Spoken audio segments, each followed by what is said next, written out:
वंदे मातरम, जय श्री राम, जय भारत का संविधान। आज आपल्या समक्ष जे आहे एक अत्यंत महत्त्वाचा विषय घेऊन आम्ही आलेलो आहोत आणि राजकारणी ज्यांचा अभ्यास नाही असं अत्यंत पोरकटपणाचं वक्तव्य करणे, असे काही पुढारी जे आहेत न्याय व्यवस्थेमध्ये न्यायमूर्तींच्या निवडीमध्ये ढवळाढवळ करण्याचा प्रयत्न करत आहेत आणि त्यांच्यापैकीच आमदार रोहित पवार राष्ट्रवादी काँग्रेस वयोवृद्ध पुढारी शरद पवार यांच्या गटाचे आहेत आणि ज्या प्रकारे त्यांनी जे काही वक्तव्य केलेले आहेत ते वक्तव्य अत्यंत आक्षेपार्ह आहेत सन्माननीय न्यायमूर्तींच्या निवडींच्या बाबतीतले। आणि म्हणून आमचं असं म्हणणं आहे की ज्या प्रकारे त्यांनी वक्तव्य केलं की राजकीय पक्षाची व्यक्ती प्रवक्त्या आहेत होत्या आणि त्यांना माननीय उच्च न्यायालयाच्या न्यायाधीशपदी निवडीच्या बाबतीमध्ये जी शिफारस झाली त्याच्यावर त्यांनी आक्षेप घेतला। आमचं असं म्हणणं आहे ॲडव्होकेट माननीय साठे यांचे जे न्यायव्यवस्थेमध्ये जे योगदान असते आणि एक स्वतःचं कार्य असते, या कार्यावर ॲनालिसिस करून जे आहे न्यायाधीशांच्या निवडीच्या संदर्भाने प्रक्रिया पूर्ण केली जात असते आणि भारताच्या संविधानाच्या आर्टिकल 50 आणि भारतीय संविधानाच्या आर्टिकल 124, 217 ही जी आहे ज्युडिशियल अपॉइंटमेंटच्या संदर्भानं ही इलिजिबिलिटी कशावर आधारित आहे? रोहित पवार कोण किती संस्थांचा पदाधिकारी आहे किंवा डायरेक्टर आहे किंवा बँका कोणाच्या किती खिशात आहेत किंवा साखर कारखाने किती आहेत याच्यावर न्यायमूर्तींच्या बाबतीतल्या शिफारसी आधारित नसतात। त्याकरिता भारताच्या संविधानाला वाचावं लागत असतंय, ज्ञानार्जन करावं लागत असतंय आणि ह्याच्यामध्ये सिंपल 3च गोष्टी महत्त्वाच्या आहेत। माननीय न्यायमूर्तीच्या निवडीच्या बाबतीमध्ये हे रोहित पवारनं निक्षून लक्षात ठेवावं। ते म्हणजे वय, ते म्हणजे एक्सपिरियन्स, ते म्हणजे प्रोफेशनल स्टँडिंग। वय म्हणजे काय? वय हे कट ऑफ डेट दिलेली असते, त्या कट ऑफ डेटमध्ये तुमचं वय असलं पाहिजे। कुणाची तक्रार नाही, कोणाची आक्षेप नाही। सन्माननीय ॲडव्होकेट साठे जे आहेत त्यांच्या बाबतीमध्ये ज्यांची न्यायमूर्ती म्हणून न्यायमूर्ती होण्याकरिताची शिफारस आहे त्यांच्यावर वयाचा कोणाचाही आक्षेप नाही आहे। दुसरी गोष्ट त्यांच्या एक्सपिरियन्सच्या बाबतीमध्ये कोणताही आक्षेप नाही आहे। तिसरी गोष्ट त्यांच्या प्रोफेशनल स्टँडिंगच्या बाबतीमध्ये कोणाचा आक्षेप असण्याचं कारणच नाही। त्यामुळे तिन्ही गोष्टी ज्या गोष्टी आहेत त्या तिन्ही गोष्टी महत्त्वाच्या आहेत, परंतु पॉलिटिकल हिस्ट्रीशी न्यायाधीश होण्याच्या बाबतीत काहीही देणं घेणं नसतंय। त्याचं कारण असं आहे की प्रत्येक वकील, जर आपण स्वातंत्र्याचा इतिहास पाहिला, या देशात अस्पृश्यता राहू नये ह्याकरिताचा इतिहास पाहिला, त्याचबरोबर बॅरिस्टर MK गांधीजींचा स्वतःचा इतिहास पाहिला, तर आपणा सगळ्यांना दिसेल की स्वातंत्र्य पूर्व काळात आणि स्वातंत्र्याच्या लढ्यात सुद्धा वकील होते। आणि त्यानंतर तुम्हाला सांगतो की न्यायदानाच्या प्रक्रियेतच नाही तर ॲक्च्युअल न्यायदानात सुद्धा जे आहेत राजकारणात असलेले जे सन्माननीय मंडळी होते ते वकील होते आणि ते अगदी माननीय सर्वोच्च न्यायालयामध्ये न्यायाधीश होते। आता तुम्हाला मला सांगायला हरकत नाही की रोहित पवार आणि राष्ट्रवादी काँग्रेसचे वयोवृद्ध पुढारी शरद पवार यांना मला निक्षून सांगायचं आहे, माननीय वकील असलेल्या साठे यांना तुम्ही अशा प्रकारे डॅमेज, त्यांचं रेप्युटेशन डॅमेज किंवा ज्युडिशरीमध्ये जाऊ नये, त्यांनी अशा प्रकारचे वक्तव्य करून कुणातरी चांगल्या होणाऱ्या न्यायाधीशांना तुम्ही थांबवू शकत नाही आणि थांबवू नये. आणि जी गोष्ट केली आहे रोहित पवारनी त्याकरिता त्यांनी माफी सुद्धा मागावी. त्याचबरोबर शरद पवार रोहित पवारांना ह्या बाबतीमध्ये सुनावणार आहेत की नाही हे सुद्धा महाराष्ट्र वाट पाहत आहे. कारण मला वाटतंय की रोहित पवारांचं वय पोरकटपणाचं जरी असलं तरी राष्ट्रवादी काँग्रेसचे वयोवृद्ध पुढारी शरद पवार जिम्मेदारी स्वीकारणार आहेत की नाही. रोहित पवारांच्या अशा प्रकारच्या बेकायदेशीर, त्याचबरोबर ज्या प्रकारे आपण म्हणतो की कोणत्याही प्रकारची जिम्मेदारी नसलेले वक्तव्य केल्याबद्दल, आणि म्हणून शरद पवारांवर सुद्धा आमचा डोळा आहे की शरद पवार काय भूमिका घेतात. सांगायचं तात्पर्य, न्यायदानामध्ये यापूर्वी जे न्यायमूर्ती होते ते कोणत्या राजकीय पक्षाचे होते आणि ते कोणत्या पदावर होते न्यायाधीश म्हणून, ते मी आपणाला सांगत आहे. माननीय न्यायमूर्ती VR कृष्णा अय्यर, राष्ट्रवादी काँग्रेसचे शरद पवार आणि रोहित पवार, ऐकायचं, हे कारखान्यावरल्या उसाचं वजन नाही आहे. वजन में लफड़ा हो सकता है, न्यायदानामध्ये आणि न्यायिक प्रक्रिये में कोई लफड़ा नहीं चलता है. आणि त्याच्यामुळे भारतीय न्याय व्यवस्थेमधली जी एंट्री आहे, जेवढी शुद्ध आहे तेवढी तुमच्या जे काही कारखाने आहेत आणि जे काही संस्था आहेत त्याच्या बाबतीमध्ये मला बोलायचं नाही तुमची किती पारदर्शकता आहे. परंतु न्यायदानाच्या बाबतीत तुम्ही उंगली करायची नाही, उंगली करायची नाही. कोण न्यायाधीश व्हावेत आणि कोण न्यायाधीश नाही व्हावेत हे तुम्ही ठरवणारे कोण. न्यायमूर्ती कृष्णा अय्यर हे सुप्रीम कोर्टचे जज होते आणि ते former minister communist government of Kerala होते. 1957 ला होते. त्यानंतर न्यायमूर्ती KS हेगडे साहेब सुद्धा सुप्रीम कोर्टचे जज होते आणि त्यांचं बॅकग्राऊंड काय होतं तर ते फॉर्मर लोकसभा स्पीकर सुद्धा होते. त्यानंतर जस्टिस PB सावंत, माननीय न्यायमूर्ती जस्टिस PB सावंत सुप्रीम कोर्टाचे जज होते आणि डेमोक्रेटिक राईट ग्रुप्सच्या बाबतीमध्ये ते अफिलेटेड होते.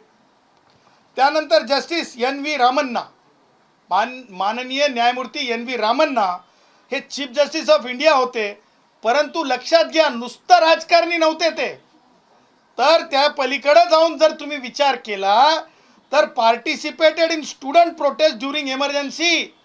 म्हणजे ज्या वेळेस इंदिराजींनी या देशामध्ये इथल्या संविधानिक व्यवस्थेमध्ये इथल्या माणसाचा आवाज दाबण्यापर्यंत इंदिराजींनी ज्या देशात जे चालवलं होतं त्या चालवलेल्या त्याच्या विरुद्ध आवाज उठवणाऱ्यांपैकी, त्या विरुद्ध लढणाऱ्यांपैकी, त्या विद्यार्थी देशात लढणाऱ्यांपैकी माननीय NV Ramana participated in student protest during the emergency. म्हणजे चळवळीतली माणसं सुद्धा होती. आणि त्या पुढे जाऊन महाराष्ट्रातलेच माननीय न्यायमूर्ती ललित साहेब हे चीफ जस्टिस ऑफ इंडिया होते आणि ते son of former additional solicitor general होते. सॉलिसिटर जनरल सरकारच्या सहमतीनं, म्हणजेच राजकीय पक्षाचं सरकार असतंय, त्यामुळं कुठेही तुम्हाला सांगतो कोणत्याही पद्धतीनं जे आहे म्हणजे अस्पृश्य मानल्या गेलेलं नाही. कारण ह्या देशातली जी व्यवस्था आहे भारतरत्न डॉक्टर बाबासाहेब आंबेडकरांच्या संविधानाने दिलेली, की ज्या गोष्टीच्या बाबतीमध्ये सेपरेशन ऑफ पॉवर्स आहेत ते पॉवर्स आहेत, परंतु संपूर्णतः कोणत्याही गोष्टीला कुठेही प्रोहिबिट केलेलं नाही. आणि म्हणून आमचं म्हणणं आहे की ज्या प्रकारे रोहित पवार व्यक्त झाले, सन्माननीय वकील असलेल्या साठे मॅडम यांच्या बाबतीमध्ये ज्या म्हणजे उद्या न्यायमूर्ती होण्याकरिता ज्यांची शिफारस झाली, रोहित पवारांचा आम्ही नुसता निषेधच करत नाही, तर आम्ही रोहित पवारांच्या बाबतीमध्ये माननीय मुख्य न्यायमूर्ती सर्वोच्च न्यायालय, माननीय union minister for law and justice, त्याचबरोबर माननीय मुख्यमंत्री महाराष्ट्र राज्य, माननीय स्पीकर महाराष्ट्र लेजिस्लेटिव्ह असेंब्ली आणि मुंबई उच्च न्यायालयाचे माननीय रजिस्ट्रार जनरल यांना आम्ही पत्र लिहून रोहित पवारांची तक्रार केलेली आहे. रोहित पवारांची तक्रार, त्यांचे जे भाष्य आहे, त्यांचे जे स्टेटमेंट आहेत ते म्हणजे संविधानाला अभिप्रेत नाही आहेत. ते एक पब्लिक सर्वंट आहेत. पब्लिक सर्वंटचा मराठी अर्थ रोहित पवारांनी समजून घ्यावा. लोकसेवक, लोकांसाठीची ती व्यवस्था केलेली आहे आणि अशा लोकसेवकानं जे आहे अत्यंत बेजबाबदारीनं बोलणं, हे कुठेतरी अकाउंटेबिलिटी फिक्स झाली पाहिजे. याकरिता आम्ही संबंधितांना आम्ही जे आहे आमचं रिप्रेझेंटेशन, आमची तक्रार दिलेली आहे.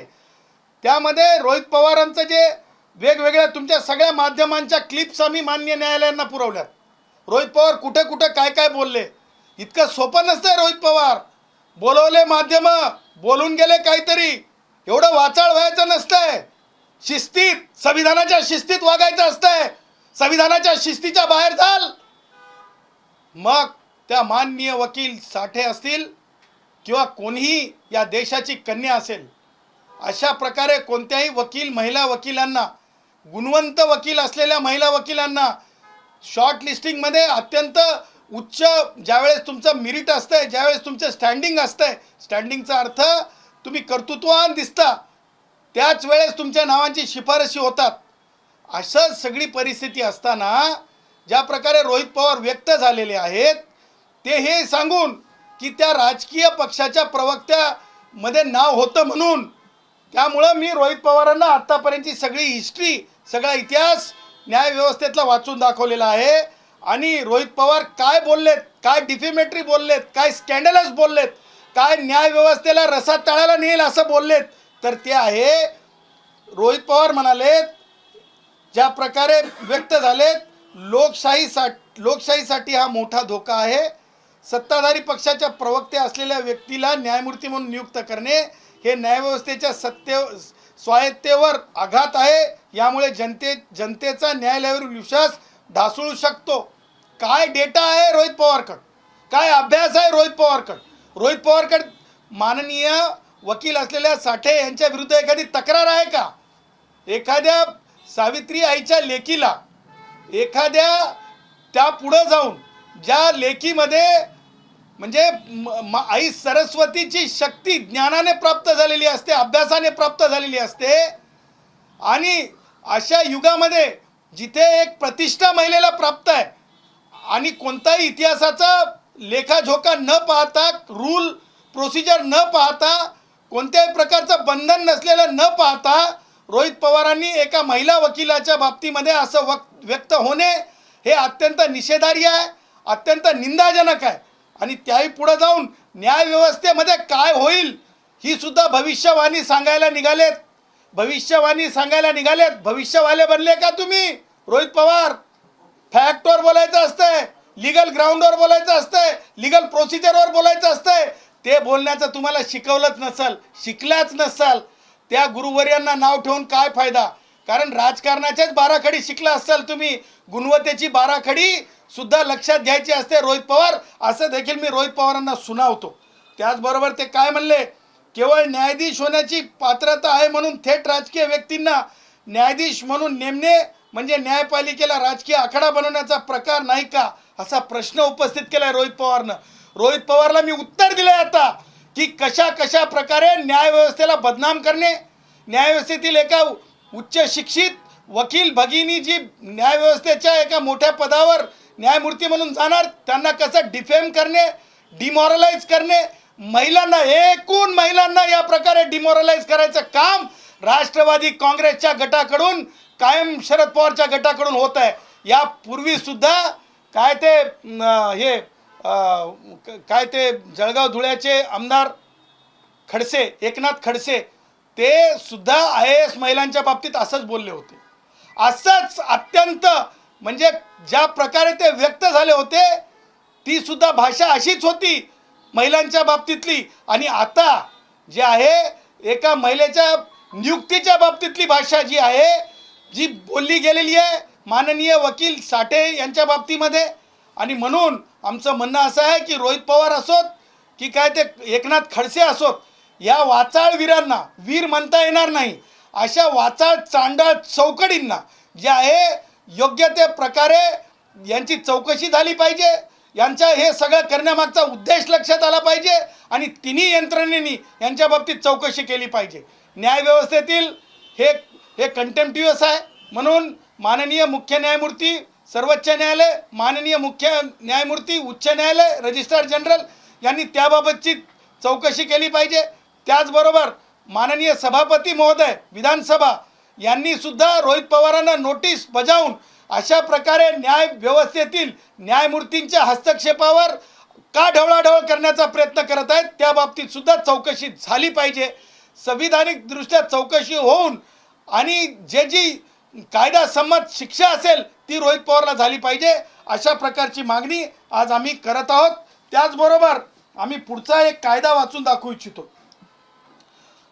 Nowhere in the supreme court rule म्हणजे माननीय सर्वोच्च न्यायालयाच्या 2013 नियुक्तीच्या कायद्यामध्ये, बार काउन्सिल ऑफ इंडियाच्या कायद्यामध्ये, त्याचबरोबर department of justice guidelines on judicial appointment is there any clause that disqualifies a candidate for being appointed जज solely because of political ideological association, असं कुठंही सुद्धा नाही आहे. या तिन्ही कायद्यात सुप्रीम कोर्टच्या रूलमध्ये, बार काउन्सिलच्या रूलमध्ये, डिपार्टमेंट ऑफ जस्टिस गाईडलाईन्सच्या बाबतीमध्ये कुठे सुद्धा तशा प्रकारचं सापडत नाही. एवढंच आहे की जेव्हा तुम्ही न्यायमूर्ती होता त्यावेळेस तुम्ही न्यायिक व्यवस्थेच्या बाबतीमध्ये जी आयसोलेटेड बंधनं असतात की पब्लिकली तुम्ही काही करू नये किंवा पब्लिकली तुम्ही एखाद्या गोष्टीमध्ये तसं इन्व्हॉल्व होऊ नये जे की नाही राजकारणी लोकांसारखं असतं किंवा त्यानंतरच्या प्रक्रियेचा भाग आहे. परंतु अगोदर तशा प्रकारची नियुक्तीच्या वेळेस, निवडीच्या वेळेस तशा प्रकारची कोणतीही प्रोहिबिटेड म्हणजे न होण्याबाबतीतली कंडिशन आज तरी कायद्यामध्ये, भारताच्या संविधानामध्ये उपलब्ध नाही आहे. म्हणून आपल्या माध्यमातून जनतेच्या न्यायालयात सुद्धा हे कशा प्रकारे एकनाथ खडसे असेल किंवा रोहित पवार असेल यांच्या महिलांच्या उच्च शिक्षित आणि अत्यंत उच्च पदावर असलेल्या आणि जाणाऱ्या महिलांच्या बाबतीत हे जे काही म्हणजे राष्ट्रवादी काँग्रेस वयोवृद्ध पुढारी शरद पवार यांच्या गटाचे लोक वाचाळ चांडाळ चौकडी ज्याला म्हणू शकतो मी आमच्या गुराख्यांच्या भाषेमध्ये, ती जी आहे यांना कुठेतरी चाप बसली पाहिजे, यांच्या जिभेला अत्यंत कायदेशीर लगाम बसला पाहिजे. ह्याकरिता मी आपल्या माध्यमातून तमाम जनतेच्या न्यायालयात यांचा जे आहे यांच्या विचाराचा बुरखा फाडण्यासाठी मी आजची ही पत्रकार परिषद घेतली. आणि मला माहिती आहे की जनतेच्या न्यायालयात सुद्धा या बाबीवर आपल्या माध्यमातून मोठी चर्चा होईल. आणि मला माहिती आहे की न्यायालय कोणाच्या जे आहेत अशा प्रकारच्या कुभांड खोट्या तक्रारीवर न्यायिक व्यवस्थेमध्ये शॉर्ट लिस्टिंग किंवा स्क्रुटिनी होत नसते. 1972चे काही दाखले दिले जात आहेत, तर त्यावेळेस अडवाणी, अटल बिहारी वाजपेयी ही सगळी मंडळी होती, त्यांच्याकडून काही विरोध झाला नव्हता. कदाचित त्यांना ती नियुक्ती पटली असेल, परंतु आम्ही त्यावेळेच्या काळावर बोलत नाही. आताची परिस्थिती अशी आहे की तुम्ही भाजपच्या प्रवक्त्यांना नियुक्त करताय. ही 3 वर्षापूर्वी प्रक्रिया चालू झाली होती, त्यावेळेस तर त्या पदावर होत्या. हे भाई रोहित, ये पाटवा पाटवी का कार्यक्रम ये हिंदुस्तान के न्यायमूर्तियों के चयन में होता नहीं है भाई, ये सब कुछ मेरिट पे होता है. और रोहित पवार को कानून पता नहीं है और निकले हैं अडवाणी जी को, निकले अटल जी को के नाम लेके बात करने के लिए. इसीलिए तो हमने कहा है ना कि ये है ना, ये उंगली बताने का काम नहीं करने का, पहले कानून पढ़ने का है रोहित, कानून पढ़ने का. अपन कानून बता रेला आहे. मला असं वाटतंय एवढं रोहितला सुनावणं हे त्या प्रश्नाचं उत्तर आहे. फक्त रोहित पवारच नव्हे तर हर्षवर्धन सपकाळ आणि विजय वडेट्टीवार या दोघांनी सुद्धा ही जी नियुक्ती झालेली आहे त्यावरती आक्षेप घेतलेला आहे. आपण काय म्हणाल? कारण कुठेतरी अपोजिशनला याला विरोध आहे. बघा कोण नाव सांगितलं ते काय सपकाळ, हे मला वाटतं इटी दांडूच्या खेळातले नवीन खेळाडू आहेत. कारण आम्ही खेळाला फार महत्त्व देतो. राजकीय खेळातले नवीन खेळाडू आहेत आणि मला असं वाटतं त्यांचा अभ्यास किती आहे संविधानातला. आणि विजय भाऊला मला हे सांगायचं, विजय भाऊ एकदा की नाही आपण नजीकच्या एखाद्या विधी महाविद्यालयातल्या एखाद्या संविधानाच्या प्राध्यापकाकडे जाऊन ना ह्या सगळ्या गोष्टी समजून घ्या. हे शपकाळ काहीतरी म्हणतात म्हणून विजय भाऊंनी हे सगळं बोलणं म्हणजे उच्चारणं त्यांच्यावर म्हणजे त्यांच्या बोलण्यावर काय रेगेवर रेग ओढणं योग्य नाही. आणि विजय भाऊंना मला सांगायचं आहे, वडेट्टीवार साहेबांना अत्यंत नम्रपणे, विजय भाऊ तुम्ही रोहित पवारचं लाईन ओढणार का हो? रोहित पवारची लाईन ओढणार का हो तुम्ही? तुम्ही जे संविधानात लिखित आहे ते बघणार का रोहित पवारची लाईन ओढणार? मला असं वाटतंय की हे सगळ्या गोष्टी लॅक ऑफ नॉलेज म्हणजे मराठीत म्हणायचं तर ज्ञानार्जनाच्या कमीमुळे हे जे आहे ते सगळे व्यक्त होत आहेत. परंतु डंके की चोट पे सांगतो, ही झालेली शिफारस अत्यंत कायदेशीर, अत्यंत तुम्हाला सांगतो सुप्रीम कोर्ट रूल्स, त्याचबरोबर जस्टिसच्या बाबतीमध्ये जे निवड समितीचे कायदे आहेत त्याच्या अनुषंगाने आणि भारतीय संविधानाच्या नुसार ही शिफारस झालेली आहे. लक्षात ठेवा, मी तुम्हाला सांगितलं की प्रत्येक वकील जो न्यायमूर्ती होण्याच्या आधी असतो तो कोणत्या ना कोणत्या राजकीय पक्षाच्या केसेस चालवत असतो. त्याच्यामुळे असं समजायचं का की तो वकील त्या वकिलाने न्यायदान करू शकत नाही. आणि प्रत्येक वकील जर कोणत्या ना कोणत्या राजकीय पक्षाशी संबंधित असेल किंवा तो त्या राजकीय पक्षाचा वकील असेल तर सगळ्यांनाच अस्पृश्य समजून बाजूला करायचं का? कारण अशा प्रकारे अस्पृश्य समजा किंवा अस्पृश्यता डोक्यात ठेवा अशा प्रकारचा कायद्यात कुठेही म्हणजे हे लवलेश नाही आहे. आणि त्याच्यामुळं ही सगळी मंडळी अस्पृश्य डोक्याने विचार करत आहेत, जे की प्रोहिबिटेड आहे, चौकडी आहे, जे की चौकडी आहे. अस्पृश्य विचार आहे हा, अस्पृश्य विचार आहे हा. कारण पॉलिटिकली मॅटर चालवणं किंवा पॉलिटिशियन्स राहणं ह्या दोन्ही बाबी. आता मला सांगा रोहित, मला सांग रोहित, आता तू हम उमर असल्यासारखा आहेस म्हणून मला रोहितला सांगायचं आहे, अरे रोहित, जस्टिस NV रमन्ना कधी होते रे? कधी होते?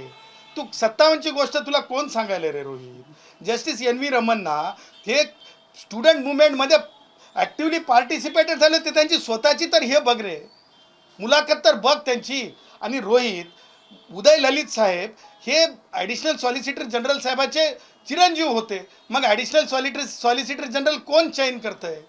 त्याच्यामुळं रोहितच्या बोलण्याला आणि विजय भाऊ आणि ते सगळे जे बोलत आहेत ना, हे सगळं काही आहे ना, तुम्हाला सांगतो लॅक ऑफ अंडरस्टँडिंग म्हणण्यापेक्षा लॅक ऑफ नॉलेज.